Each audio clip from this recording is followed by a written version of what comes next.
Muchas gracias. Gracias, hermano. Buenos días. Buenos días. Aquí estoy nuevamente. Un poco de nervios, pero el Señor es fiel. Le tocaba a Carlitos compartir la palabra hoy, pero saben todos que él estaba bien delicado de salud. Así que, bueno, aquí estamos y espero que la gracia del Señor esté sobre nosotros para poder entender su palabra. Amén. Bueno, vamos a estamos continuando el estudio de la carta a los romanos. Cierto que llevamos ya como 3, 4 exposiciones, así que le voy a pedir que abran su Biblia. No, miren su celular, o ahora si alguien trajo su Biblia en papel. Romanos 2, del 17 al 29. Esa va a ser la palabra de hoy. Pero antes de eso, yo creo que es bueno hacer un pequeño repaso, como vamos avanzando. Y por si alguien no se acuerda o no estuvo en la última prédica, vamos a hacer un pequeño resumen. Bueno, la carta de Pablo a los romanos es una carta muy, muy importante para nosotros. Es una de las mayores cartas que tiene Pablo. Yo creo que se considera una de las más influyentes, más importantes. Y sabemos que fue escrita en uno de sus viajes misioneros, me parece que era el tercero de ellos. Y Pablo no había estado en Roma, pero Pablo conocía muchas personas de ahí, ¿ya? De hecho, en el capítulo 16 de Romanos, cuando estemos terminando la carta, nos vamos a dar cuenta que Pablo saluda mucho a los hermanos y saluda a 26 personas, si ustedes los cuentan. Entonces, Pablo conocía a muchas personas. Entonces, ¿cómo habría nacido la iglesia ahí? Bueno, no hay muchos datos, pero se presume que como Roma era la capital del imperio, ¿no es cierto? Muchas personas llegaban ahí y probablemente muchos de los creyentes que Pablo había conocido durante sus años de ministerio ahora vivían ahí. Por ejemplo, se menciona a Priscila y Aquila, ya que eran unos hermanos que usted puede encontrar de ellos en Hechos, en Corintios me parece. Ellos hacían tiendas, igual que Pablo, y ahora aparecen ahí en la lista de saludos. Entonces, Roma, o sea, la iglesia en Roma estaba compuesta por muchos judíos, pero también por gentiles, ya en una proporción similar. Entonces, quizá había algunos desacuerdos o entendimientos no muy precisos sobre algunas cuestiones, y Pablo en esta carta explica, ¿no es cierto? Explica los fundamentos de algo muy importante para nosotros, que es la salvación, ¿ya? Creo que ese es uno de los principales temas que aborda la carta. Bueno, en el capítulo 1, si bien rápido, este es un contexto nomás, no entramos todavía en el capítulo 2, 17. En el capítulo 1, Pablo parte saludando a los hermanos, le da gracias a Dios porque dice ahí: doy gracias a Dios por todos ustedes. Eso estoy leyendo el verso 8 del capítulo 1. Porque en todas partes del mundo se habla de la fe que tienen en Él. O sea, era conocida la fe de esta iglesia, y Pablo daba gracias. Y dice en el verso 9: Dios sabe cuántas veces los recuerdo en mis oraciones, día y noche. Qué importante eso de la oración por los hermanos. Pablo siempre tenía en cuenta, y aunque no había ido nunca para allá, estaba él siempre orando por los hermanos. Y más abajo dice que Pablo inclusive tenía deseos de ir a ver a los hermanos.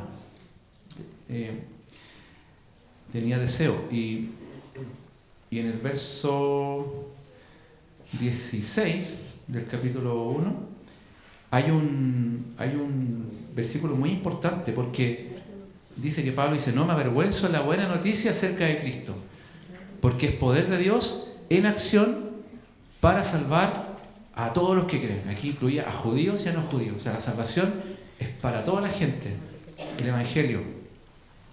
Y esa buena noticia nos revela cómo Dios nos hace justos ante sus ojos, lo cual se logra, mire lo que dice aquí, esta es la versión Nueva Traducción Viviente, Se logra de principio a fin. O la Reina Valera dice, por fe y para fe, por medio de la fe. Yo creo que este es uno de los primeros versos clave de esta carta, del cual después Pablo va a empezar a explicar y a desglosar extensivamente. Lo vamos a ir viendo en estas reuniones. Entonces, la salvación es algo que se logra. Nosotros hemos hecho justos delante de Dios solamente, hermanos, por medio de la fe. Esto es un principio que Pablo establece acá. A lo mejor había diferencia entre los hermanos, que tú eres judío y no soy judío, pero Pablo dice, judíos y no judíos, todos somos justos delante de Dios, como dice la NTV, de principio al fin, por medio de la fe. Amén. Y si vamos al final, a ver el verso 17, dice, al final del verso 17, como dice la Escritura, es por medio de la fe que el justo tiene vida. Amén. Esta es una declaración tremenda, como decía también Juan Pablo, se maravillaba de una palabra. Esta es una palabra tremenda, más el justo vivirá por fe. Yo creo que esta es una palabra que transformó la vida de muchas personas. Martín Lutero fue uno de ellos, que el Espíritu Santo yo creo que le habló a él y empezó a darle vuelta y transformó su corazón en medio de una época donde todo era por obras. Tú tenías que hacer cosas para acercarte a Dios, tenías que hacer votos, tenías que hacer tantas cosas. Pero acá la palabra dice que el justo por la fe vivirá. Amén. Esto quiere decir que la salvación es algo que viene solo por su gracia. Y por ende, nosotros como seres humanos no la podemos ganar. No podemos ganar nosotros el que Dios nos mire con agrado, con justicia. Y esa gracia de Dios solo puede ser obtenida a través de la fe en Jesucristo. Amén.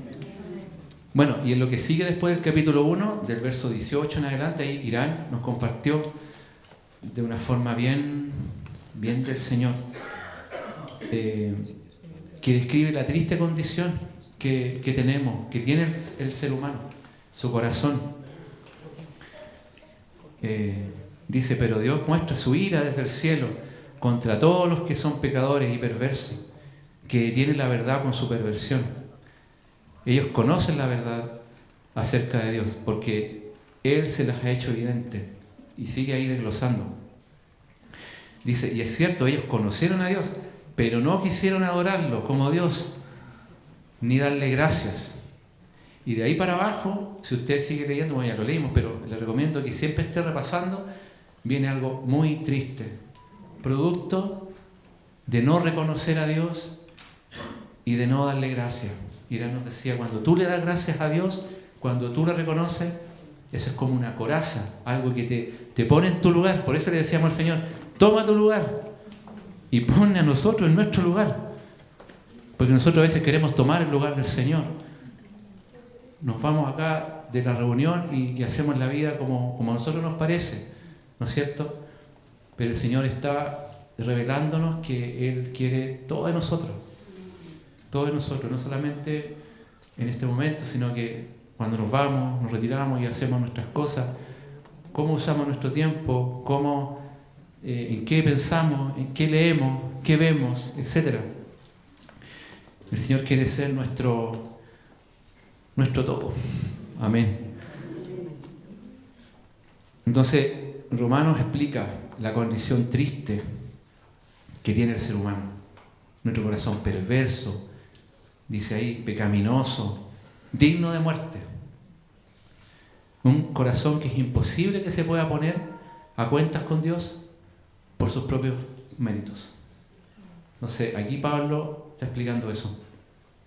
Y en la primera parte del capítulo 2, ahí Claudio nos estuvo explicando, ahí Pablo continúa, porque aquí la cosa se divide en capítulos, pero Pablo está haciendo una carta, y por eso es importante que lo repasemos, porque le vayamos dando continuidad. Pablo sigue hablando de esta condición, ¿no es cierto?, del ser humano.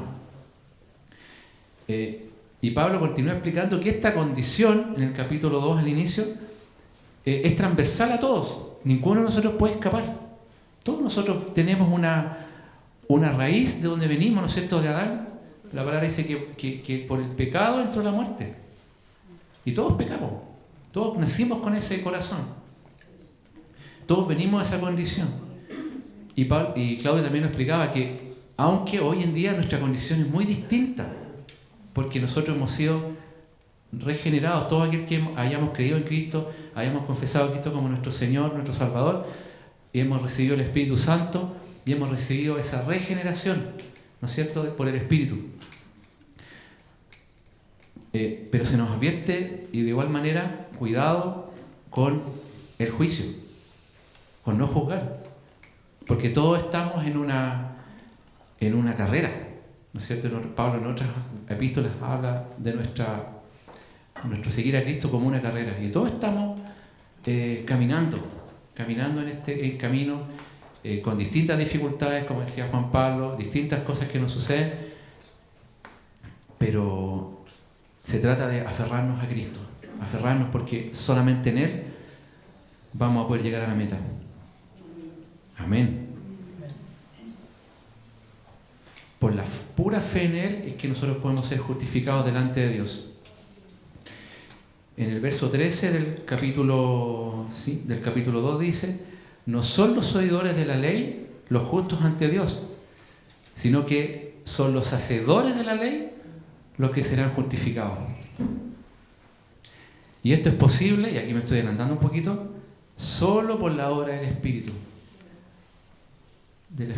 Porque aquí vamos a ver en lo que sigue el capítulo 2, que los judíos eran muy orgullosos de la ley. Pero el problema de ellos es que ellos no la podían cumplir. Vamos a ir a Romanos 2 ahora, del 17 al 29. Lo voy a leer en la Nueva Traducción Viviente. Romanos 2, 17, 29. Dice: tú que te llamas judío. Ahora Pablo le está explicando a los judíos. Tú que te llamas judío, que confías en la ley de Dios y te jactas de tu relación especial con Él. Tú sabes lo que a Él le agrada. Sabes bien qué es lo correcto, porque se te ha enseñado su ley. Estás convencido de que eres guía para los ciegos y luz para los que andan perdidos en la oscuridad. Piensas que puedes instruir al ignorante y enseñar a los niños y los caminos de Dios, pues estás seguro de que la ley de Dios te da pleno conocimiento y te da toda verdad. Entonces, en esta primera parte, Pablo le está dirigiéndose a los judíos y le hace ver la relevancia que tenía para ellos la ley de Dios. Ellos se jactaban de tener la ley de Dios, de que eran poseedores de ella, y que por ella, como dice ahí, es que ellos se sentían capaces de guiar a los ciegos, a guiar a los niños, ¿no es cierto?, los caminos. Se sentían iluminados, se sentían especiales, se sentían distinguidos frente a las demás naciones. Los judíos eran los sabios, entre ellos se decían: nosotros somos los que sabemos, nosotros somos los que tenemos el conocimiento, los poseedores de la verdad absoluta. Los judíos tenían un orgullo por su historia, todo su trasfondo histórico y religioso. En otras palabras, en los evangelios, ellos cuando con Jesús están un poco intercambiando palabras, ellos dicen: nosotros somos hijos de Abraham. Ellos se sentían muy orgullosos de ser hijos de Abraham. Abraham, aquel hombre que fue escogido por Dios entre las naciones, le dijo: yo te voy a apartar y te voy a dar una nación y voy a bendecir a los que te bendijeren. En ti serán benditas todas las familias de la tierra. Entonces ellos se sentían muy orgullosos por ser hijos de Abraham. También ellos se sentían discípulos de Moisés. ¿Se acuerdan cuando el ciego que fue sanado? Y ellos le preguntaban: ¿quién te sanó? ¿Quién era? Y ellos: ¿qué tanto me preguntan? Le decían: ¿tú quieres ser sus discípulos? Y ellos lo injuriaban y le decían: nosotros no somos discípulos de ese, nosotros somos discípulos de Moisés. Pero refiriéndose a Jesús, no sabemos de dónde salió. Pues ellos estaban muy seguros. Moisés, aquel hombre que recibió los mandamientos en el monte, en medio de... ¿Ustedes se acuerdan ese versículo donde el monte humeaba y el Dios inaccesible para toda la humanidad y el universo se vino a sentar a ese monte y era terrible esa experiencia? Cómo Dios le dio la ley a Moisés, a un hombre, y con él a toda una nación. Entonces ellos se sentían muy, muy orgullosos. Recibieron la Torá y ellos la recitaban, porque decía ahí, ustedes la van a recitar a sus hijos, la van a tener en sus puertas, en sus casas, en sus frentes, y ellos trataban de hacerlo y de una forma religiosa, al pie de la letra. Imaginemos cómo se sentían de privilegiados esta nación y orgullosos frente a los demás pueblos y las naciones. Entonces el discurso de Pablo que vemos aquí es así, ¿no es cierto? Ustedes que son los iluminados. El problema ahora para ellos empieza acá, en el verso 21. Les dice: ahora bien, si tú enseñas a otros, ¿por qué no te enseñas a ti mismo? Predicas a otros que no se debe robar, pero tú robas. Dices que está mal cometer adulterio, pero tú cometes adulterio. Condenas la idolatría, pero tú usas objetos robados de los templos paganos. Mira lo que dice acá: te sientes muy orgulloso, ¿no es cierto?, de conocer la ley, pero deshonras a Dios al quebrantarla. No es extraño que las Escrituras digan: los gentiles blasfeman el nombre de Dios por causa de ustedes. Entonces aquí Pablo le hace ver el orgullo que ellos tenían, les toca ahí lo más que tenían ellos especial, pero le dice: pero tú deshonras a Dios porque quebrantas la ley, no eres capaz de cumplirla. Esto revelaba en realidad que su corazón no era recto para con Dios. Ellos a lo mejor se sentían importantes y se veían, a lo mejor se querían mostrar hacia el resto de las naciones como los iluminados, los santos, los que sabían. Pero eso para Dios no tenía ningún valor, porque quebrantaban la ley, no eran capaces de cumplirla. Y esta es la palabra que leíamos nosotros, que leíamos, dice: más el justo por su fe vivirá. Esa palabra que está en el capítulo 1, Pablo la cita porque está en Habacuc 2:4. Dice: y aquí que aquel cuya alma no es recta se enorgullece, mas el justo por su fe vivirá. Qué importante es esto. Si hay orgullo en el corazón de una persona, la Biblia dice: el alma de esa persona no es recta para con Dios. Aquel cuya alma no es recta se enorgullece. Y aquí está lo contrario: mas el justo, o sea, por su fe vivirá. El justo es aquel que no tiene orgullo en su corazón, que es humilde, que reconoce que necesita de Dios. Y por esa humildad y por ese reconocimiento de que necesita del Señor, vivirá. De nada sirve enorgullecerse. El orgullo nos aleja de Dios. Entonces Pablo le estaba diciendo a los judíos que eran orgullosos, y ese orgullo los tenía alejados. El Salmo 138:6 dice: aunque el Señor es grande, se ocupa de los humildes, pero se mantiene distante de los orgullosos. Jesús también enseñó sobre el orgullo. ¿Se acuerdan la parábola de dos hombres que fueron a orar? Y uno era un hombre, un fariseo, que oraba, ¿no es cierto?, y puesto en pie, estaba ahí orando, y había un publicano también, un publicano que era un recaudador de impuestos. Eso está en Lucas 18, y dice: el fariseo puesto en pie oraba consigo mismo de esta manera: Dios, te doy gracias porque no soy como los otros hombres, no soy como otros hombres, ladrones, injustos, adúlteros, ni aún soy como este publicano. Y quizás mirándolo con desprecio. Ayuno 2 veces a la semana doy diezmos de todo lo que gano, vengo todos los días a las reuniones, podríamos agregar, ¿no es cierto? Llego de los primeros, me voy de los últimos, etcétera. Me gusta el hermano que sirve, que está ahí, ¿no es cierto? Pero ahí dice, más el publicano, estando lejos, yo me imagino que ni siquiera se quería acercar al templo, no quería ni aún alzar los ojos al cielo, sino que se golpeaba el pecho diciendo, Dios, sé propicio a mí, pecador. Sé propicio, o sea, Señor, ten misericordia de mí.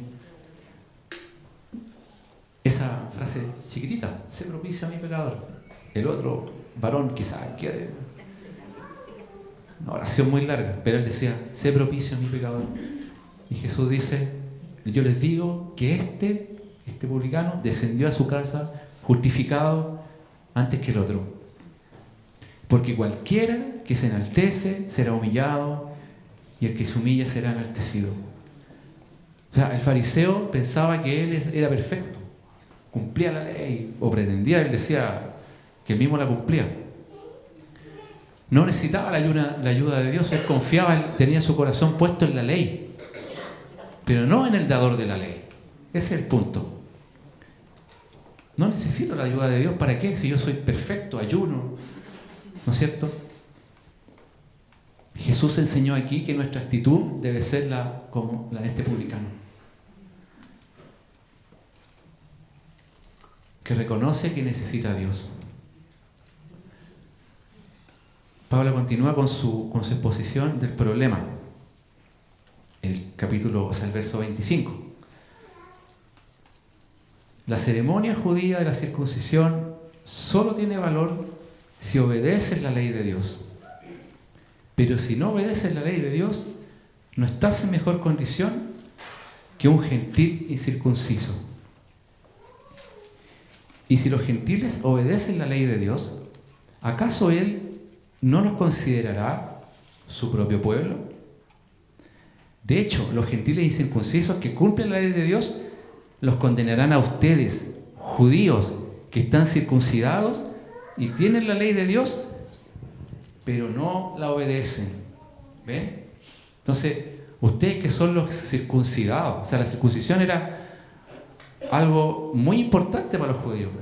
La circuncisión era un rito, ¿no es cierto?, que se hacía físicamente a todos los niños al 8º día de nacido, y ¿qué representaba la circuncisión? La señal del pacto que una vez Dios dio a Abraham, como dijéramos en un rato atrás. Abraham, cuando tenía 99 años, le dijo el Señor en Génesis 17:1, era Abraham de edad de 99 años cuando se le apareció Jehová y le dijo, yo soy el Dios Todopoderoso, anda delante de mí y sé perfecto, y pondré mi pacto entre mí y ti, y te multiplicaré en gran manera. Y en el verso 9 dice, y dijo de nuevo Dios a Abraham, en cuanto a ti guardarás mi pacto, tú y tu descendencia después de ti por sus generaciones. Y este es mi pacto, que guardaréis entre mí y vosotros, y tu descendencia después de ti. Será circuncidado todo varón de entre vosotros. Por lo tanto, la circuncisión era algo muy relevante. Nos identificaba a los judíos a todo ser humano, con ser parte del pueblo de Dios. El que no estaba circuncidado era ellos decían incircunciso, y se referían así a todos aquellos que no eran judíos, a los que no cumplían la ley, ¿no es cierto? No eran parte del pueblo de Dios. Pero aquí Pablo está hablando de que el valor de la circuncisión, dice, la ceremonia judía de la circuncisión solo tiene valor si obedeces la ley de Dios. Si tú confías en la circuncisión, ok, vamos a ver la ley entonces. Y la ley te aplasta, porque no la puedes cumplir, aunque tú digas que la cumples. Tú dices que, como decía arriba, tú dices que no se tiene que robar, pero robas. Tú dices que no, y esos son mandamientos. Tú dices que no hay que adulterar, pero tú has adulterado. Entonces, ¿quién daba la talla? ¿quién da la talla de nosotros para cumplir la ley? Por nuestros propios méritos. Es imposible. Entonces, Pablo está diciendo que el valor de la circuncisión va de la mano con cumplir la ley. Pero aquí justamente está el problema, porque ellos no la podían cumplir. No sé si me entienden. Porque su corazón descansaba en un orgullo religioso. Pero para Dios eso no tenía ningún valor. Entonces, Pablo sigue explicando en el verso 28. Pues no se es un verdadero judío solo por haber nacido de padres judíos, ni por haber pasado por la ceremonia de la circuncisión. No, un verdadero judío es aquel que tiene el corazón recto a los ojos de Dios. ¿Se acuerdan cuando hablábamos arriba? Aquel cuya alma no es recta se enorgullece, ¿cierto? Pero aquí está hablando de un corazón recto. O sea, el Señor siempre está apuntando al corazón. A Él le interesa. Aquí no se trata si tú eres circuncidado o no, si tus padres son judíos o no.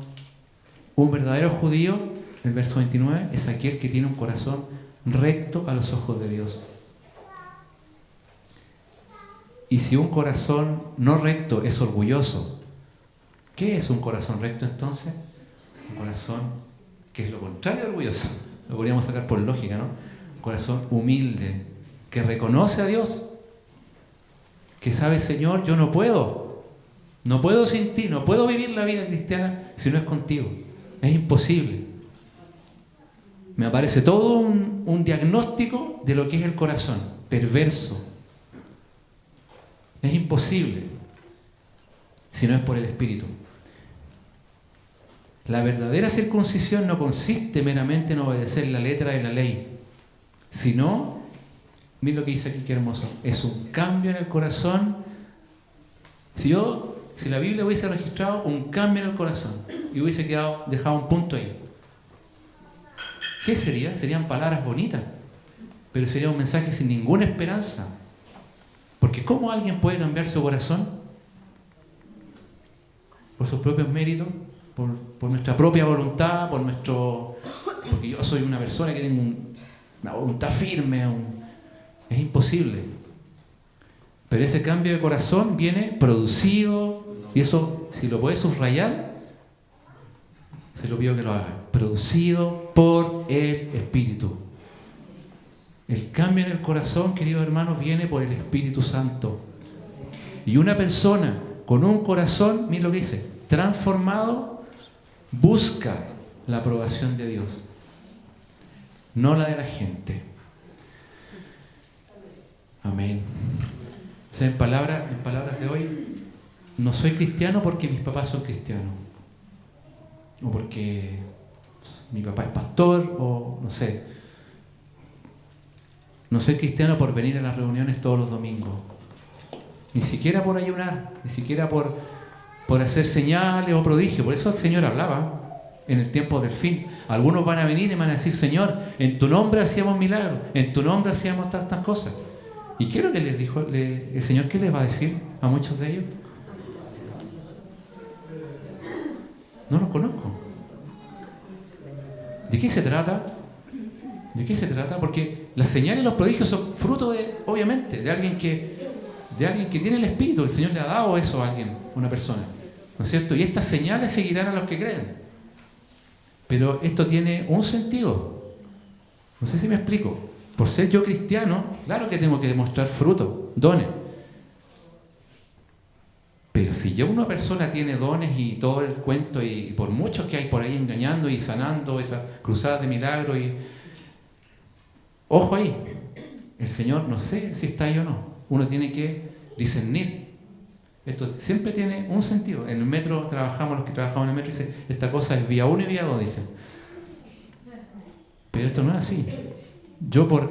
Y lo mismo de lo que es la salvación. Yo soy cristiano, entonces ya hago buenas obras, por supuesto. Pero si yo hago buenas obras, no quiere decir que yo sea salvo, que sea cristiano. No se trata de aquí a venir. Y eso es el error que tenían los judíos. Ellos creían en la ley, trataban de cumplirla, pero no por ellos. No por eso ellos iban a ser aprobados delante de Dios, sino como lo que aquí dice, por un corazón que es transformado por el Espíritu. No puedo por mí mismo ser aprobado delante de Dios. Trate usted, agarrarse aquí, una vez un profesor de física a mí me dijo, en la universidad, trate de tomarse aquí el polerón, bueno, en ese tiempo me decían el pelo, yo no podría, y trate de levantarse hacia arriba. Y todos ahí los compañeros de ingeniería estábamos todos así tratando, y trate de levantarse 1 milímetro del suelo, agarrando su mano y tratando de levantarse. Eso es imposible, físicamente es imposible.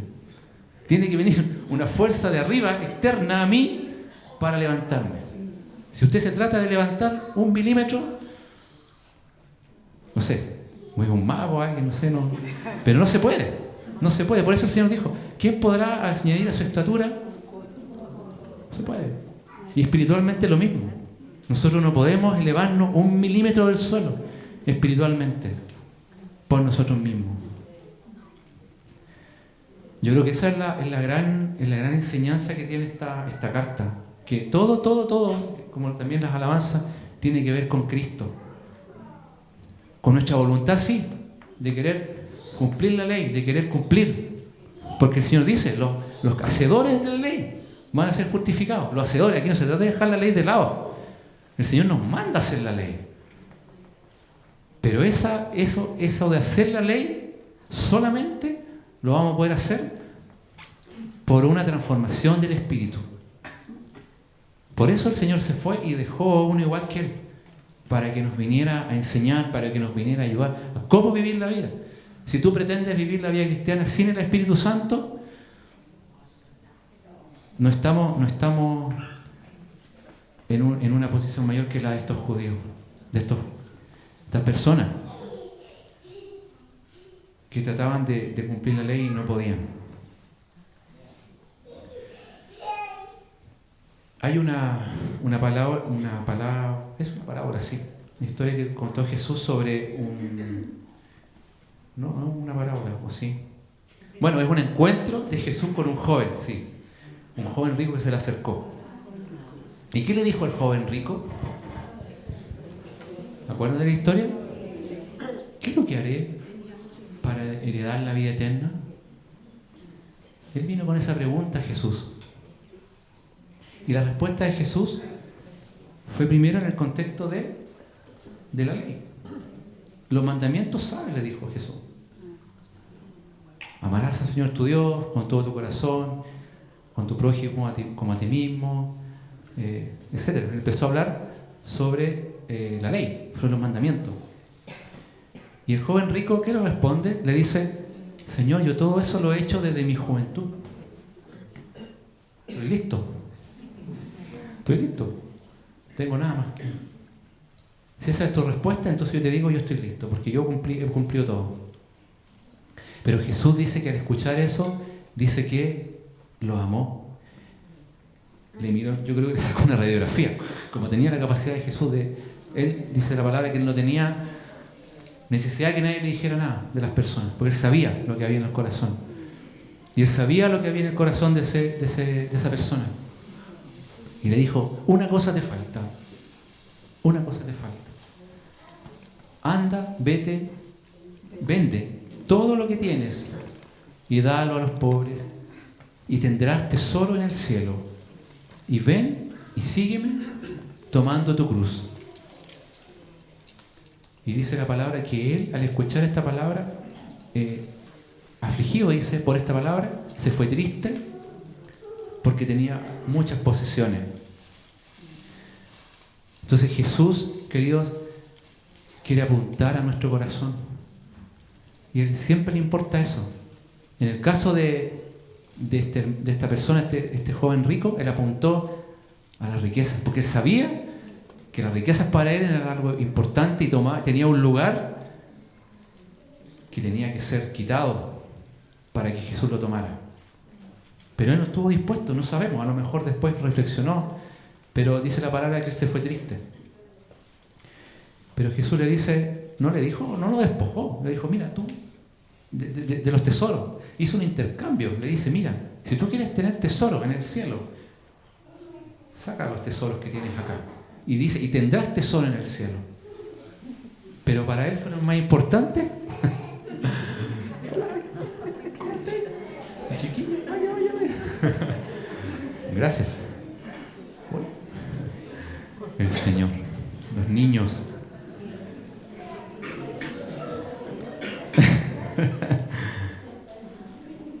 El Señor le importa, ¿no es cierto?, apuntar a nuestro corazón y que nosotros tengamos el corazón donde debe estar, ¿no es cierto? En el caso del joven rico fue eso, pero todos nosotros tenemos cosas que quizás para nosotros son importantes.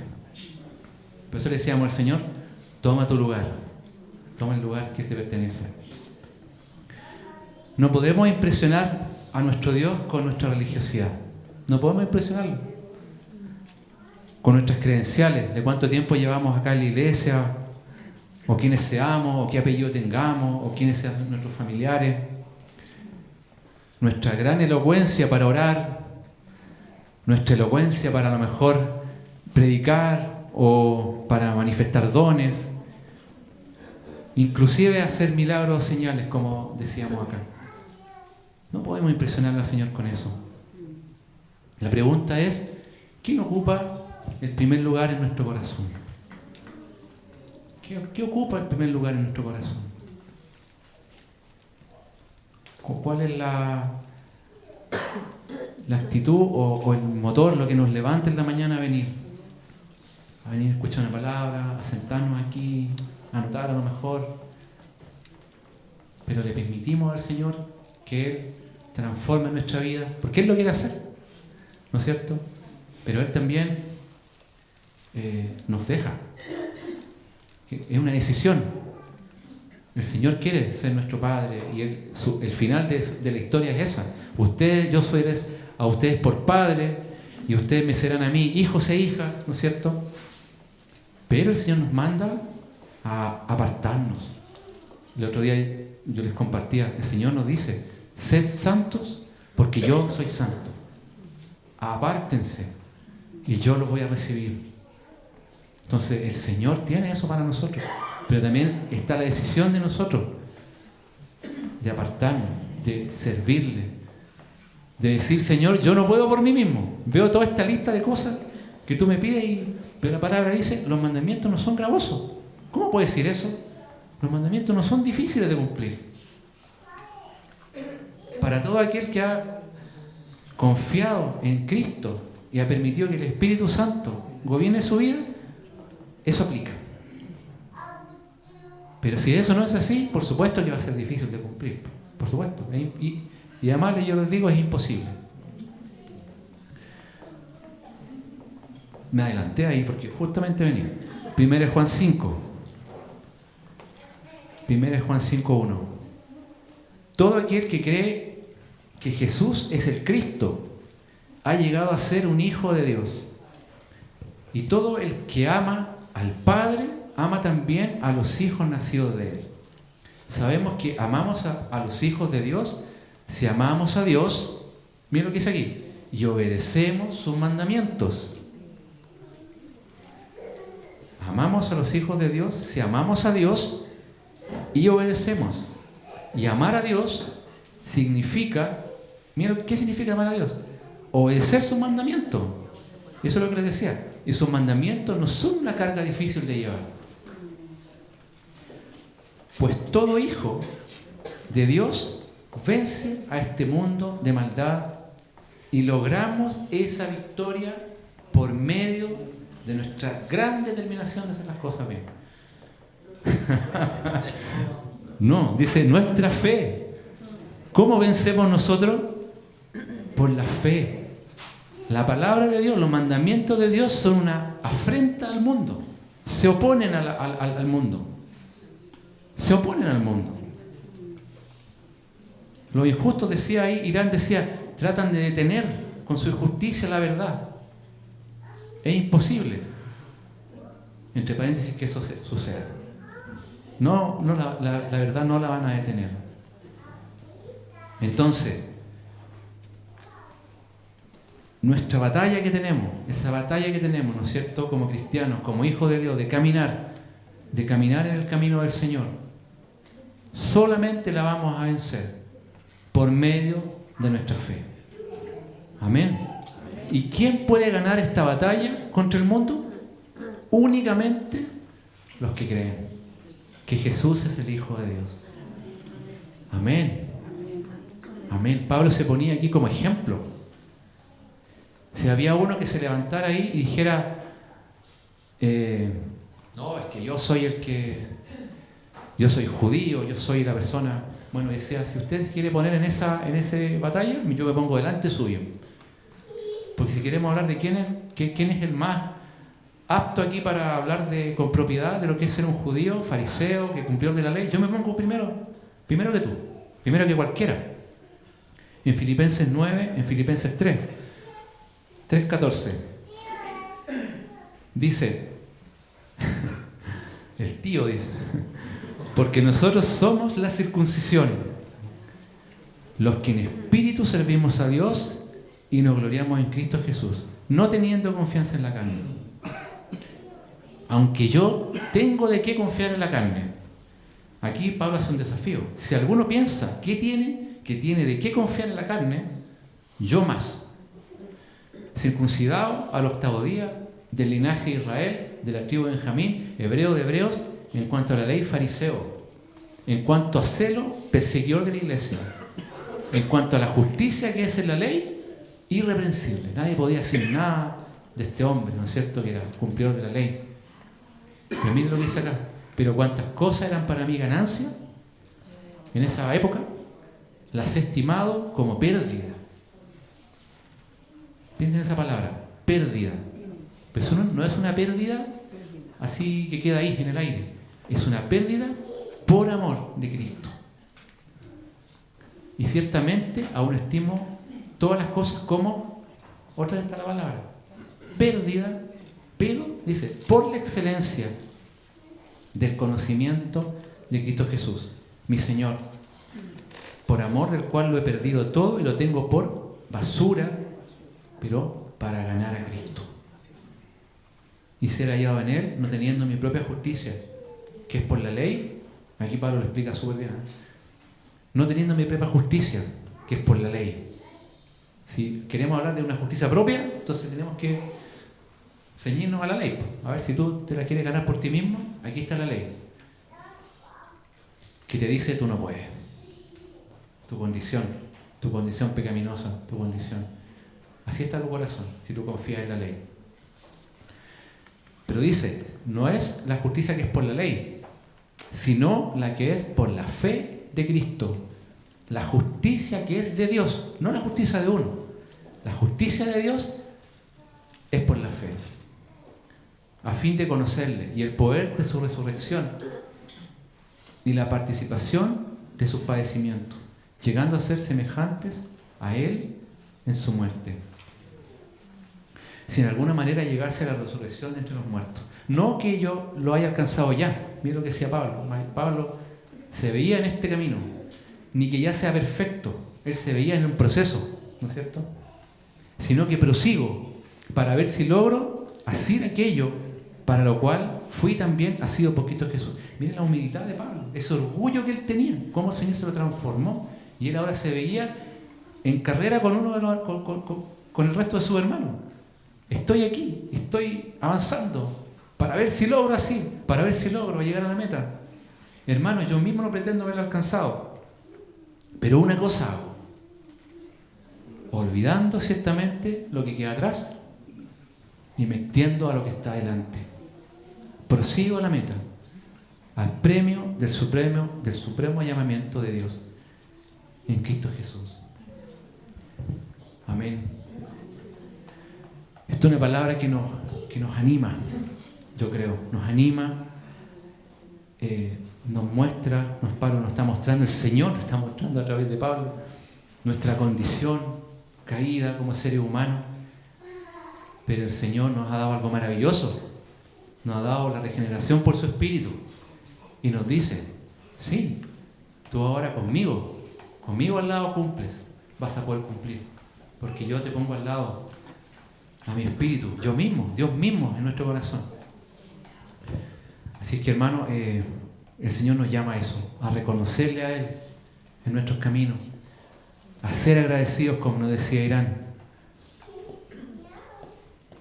Cuando somos agradecidos, cuando le reconocemos a Él. Por eso es tan importante también cuando la iglesia adora al Señor, porque ponemos a Dios en su lugar.